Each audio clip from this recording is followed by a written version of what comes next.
Habari, mimi ni afisa kilimo kutoka Floresta. Karibu tujifunze kwa pamoja namna ya kutengeneza dawa ya asili kwa ajili ya kumdhibiti nzi mweupe au kwa Kiingereza anaitwa white fly. Nzi mweupe ni mdudu mwenye muonekano wa nzi wa rangi nyeupe.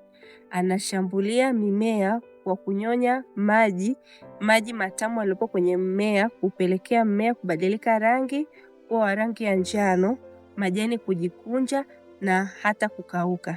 Mdudu huyu hushambulia mazao kama nyanya, kabeji, biringanya, pilipili, pilipili hoho, maharage, mihogo, viazi vitamu, tumbaku, pamba na matunda kama vile maembe na jamii ya michungwa.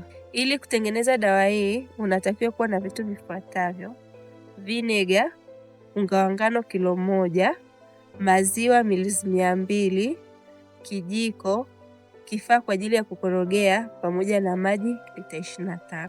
Namna ya kutengeneza, utaanza kwa kupima vinega kijiko kimoja ambacho ni sawa na mililita 10, kisha utachanganya kwenye maziwa mililita 200 na utaanza kutingisha kwa muda wa dakika 10.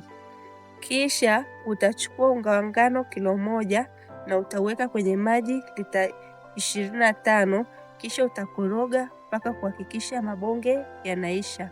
Unakuwa ni mchanganyiko mmoja. Baada ya hapo utachukua mchanganyiko wa maziwa pamoja na vinega, kisha utauweka kwenye mchanganyiko wa maji pamoja na unga wa ngano, utakoroga kwa muda wa dakika 5. Mpaka hapo dawa yetu itakuwa ipo tayari. Tunashauri wakati wa kuitumia uongeze mafuta ya kupika vijiko 3. Hii itasaidia dawa ijishike vizuri.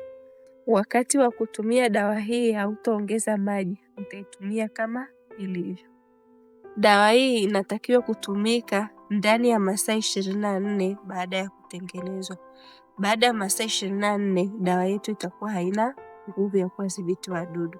Asanteni, karibuni Floresta Tanzania.